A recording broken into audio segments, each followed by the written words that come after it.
നമ്മൾ ക്രിസ്ത്യാനികളെ ആ മഞ്ചേരിയിലെ സംഭവത്തിൽ തന്നെ ബഹുമാനപ്പെട്ട ശൈഖുന ശംസുൽ ഉലമ അന്നവിടെ ക്രിസ്ത്യാനികൾക്കെതിരെയുള്ള ഖണ്ഡനത്തിൽ എല്ലാ വിഭാഗം ആളുകളും കൂടി മുജാഹിദും ജമാഅത്തും തബ്ലീഗും എല്ലാ അലവലാദികളും കൂടി ചേർന്നുകൊണ്ട് ഇതെല്ലാവർക്കും ബാധിക്കുന്ന പ്രശ്നമായതുകൊണ്ട് അവർ തിരഞ്ഞെടുത്തു ശംസുൽ ഉലമയാണ് ഇതിന് വേണ്ടത്. മറ്റാർക്കും ബൈബിളൊന്നും കൈകാര്യം ചെയ്യാനുള്ള വലിയ കഴിവൊന്നുമില്ല. അപ്പോൾ ബഹുമാനപ്പെട്ട ശൈഖുനാൻ്റെ അടുത്ത് അവർ ചെന്ന് പറഞ്ഞു, നിങ്ങൾ ആ കാര്യത്തിലൊന്ന് മഞ്ചേരിയിലേക്ക് വരണമെന്ന്.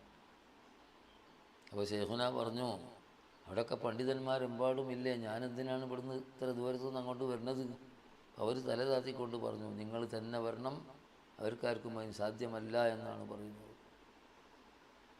അങ്ങനെ ബഹുമാനപ്പെട്ട ശൈഖുന 979 ഞങ്ങളുടെ മുത്തവ്വൽ 2-ാം കൊല്ലാണ്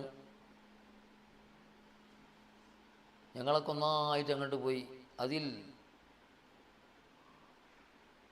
ആ സമയത്ത് ശൈഖുനായുടെ അനുജൻ ഉമറുൽ ഖാദിരി തങ്ങളുടെ ഒരു മകൾക്ക് എന്തോ ചില പൈശാചികമായ എന്തോ തകരാറുണ്ടായതുകൊണ്ട് അവരെ മകൻ ഞങ്ങളെ കൂട്ടത്തിൽ 7 ദാരിമികൾ ഉള്ള ആളായിരുന്നു. അദ്ദേഹം എല്ലാ ദിവസവും വൈകുന്നേരം വീട്ടിലേക്ക് പോകും. എന്നിട്ട് ഉമറാജിൻ്റെയൊക്കെ ഉമറുൽ ഖാദിരി തങ്ങളുടെ നിർദ്ദേശപ്രകാരം ചില ചികിത്സകളൊക്കെ ചെയ്യും, ശൈഖന്മാരെ ഹാജരാക്കിയിട്ടൊക്കെ. അദ്ദേഹമല്ലാത്ത ബാക്കി ഞങ്ങൾ 14 ആളും മഞ്ചേരിയിലേക്ക് പോയിട്ടുണ്ട്. ശൈഖുന ശംസുൽ ഉലമ സംസാരിച്ചു കൊണ്ടിരിക്കുന്ന സമയത്ത് വീട്ടിലേക്ക് പോയിരുന്ന അദ്ദേഹം മരിച്ചുപോയി, അള്ള പുറത്തു കൊടുക്കട്ടെ, IK മുഹമ്മദ് ദാരിമി അവിടെ വരികയുണ്ടായി. എന്നിട്ട് എൻ്റെ അടുത്ത് വന്നിരുന്ന് പറഞ്ഞു, ഇന്നൊരു അത്ഭുതമുണ്ടായി എന്ന്. ഞാൻ ചോദിച്ചു, എന്താണ്? ശൈഖന്മാരെ ഹാജരാക്കാൻ വേണ്ടി അയിലക്കാട് സിറാജ് ശൈഖാണ് വേഗം ഹാജരാകുക. ഉമറുൽ ഖാദിരി തങ്ങളുടെ ശൈഖുമാണല്ലോ, ശംസുൽ ഉലമയുടെയും ശൈഖാണല്ലോ. സാധാരണ പതിവ് പോലെ അവരെ ഹാജരാക്കാൻ വേണ്ടി മെനക്കെട്ട് നോക്കുമ്പോൾ എന്തായിട്ടും അവരെന്താകുന്നില്ല, ഹാജരാകുന്നില്ല. അവസാനം സങ്കടപ്പെട്ട് കുറേ വിളിച്ചപ്പം അവർ വന്നിട്ട് പറഞ്ഞു, ഇന്നൊരാളും ഇവിടെ വരില്ല, ഉടനെ എല്ലാവരും അള്ളാഹുവിൻ്റെ റസൂൽ വരെ മഞ്ചേരിയിലാണ്, അതുകൊണ്ട് അങ്ങോട്ട് പോയിക്കോളാം എന്ന് പറഞ്ഞു. ഇങ്ങനെ അറിവ് കിട്ടിയിട്ടാണ് ഞാനിവിടെ വന്നത് എന്ന് പറഞ്ഞു. ഞങ്ങളത് വിശ്വസിച്ചു. എനിക്കത് വിശ്വാസമാണ്, ഞങ്ങളത് പറയുന്ന ആളല്ലല്ലോ.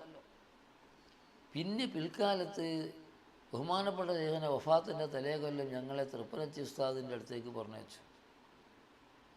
എന്നെയും വേറെ കുറേ ആളുകളൊക്കെ ആദ്യമായിട്ട് എന്നെ പറഞ്ഞയച്ചു. അങ്ങനെ ഞങ്ങൾ ബഹുമാനപ്പെട്ട തൃപ്പനച്ചി ഉസ്താദിന് ചെന്നപ്പോൾ ശൈഖുന ശംസുൽ ഉലമ പറഞ്ഞയച്ചതാണ്, നിങ്ങൾക്ക് ശംസുൽ ഉലമനെ വേണ്ട പോലെ അറിയുമോ എന്ന്. എന്നിട്ട് ബഹുമാനപ്പെട്ടവർ പറഞ്ഞു, ബഹുമാനപ്പെട്ടവരാരാന്നറിയോ, അവരെന്തെങ്കിലും ഒരു കാര്യം ചെയ്യുമ്പം അത് അള്ളാഹുവിൻ്റെ റസൂൽ വരെയുള്ള എല്ലാവരുമായി മുശാവറ ചെയ്തിട്ടേ ചെയ്യാറുള്ളൂ. മഞ്ചേരിയിലെ ക്രിസ്ത്യാനികൾക്ക് ഉള്ള എതിരെയുള്ള ഖണ്ഡന പ്രസംഗത്തിൽ എന്ന സ്റ്റേജിന്മേൽ അള്ളാഹുവിൻ്റെ റസൂൽ വരെ ഉണ്ടായിരുന്നു എന്ന്.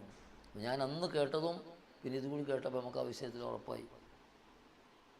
ഇപ്പോൾ ഉസ്താദ് വഫാത്താൻ്റെ ഉസ്താദിൻ്റെ മൗലൂദിൽ ഈ സംഭവം ഉസ്താദ് ശംസുൽ ഉലമയെ പറ്റി പറഞ്ഞ സംഭവം വിവരിച്ചിട്ടുമുണ്ട്. അപ്പോൾ എന്ത് കാര്യം ചെയ്യുമ്പോഴും അത് അള്ളാഹുവിൻ്റെ റസൂൽ വരെയുള്ള അമ്പിയാക്കന്മാരോടും ഔലിയാക്കന്മാരോടും സഹാബാക്കളോടും ഒക്കെ ബന്ധപ്പെട്ടുകൊണ്ട് കാര്യങ്ങൾ മുന്നോട്ട് നീക്കുന്ന ഒരാളായിരുന്നു ബഹുമാനപ്പെട്ട ശൈഖുന ശംസുൽ ഉലമ.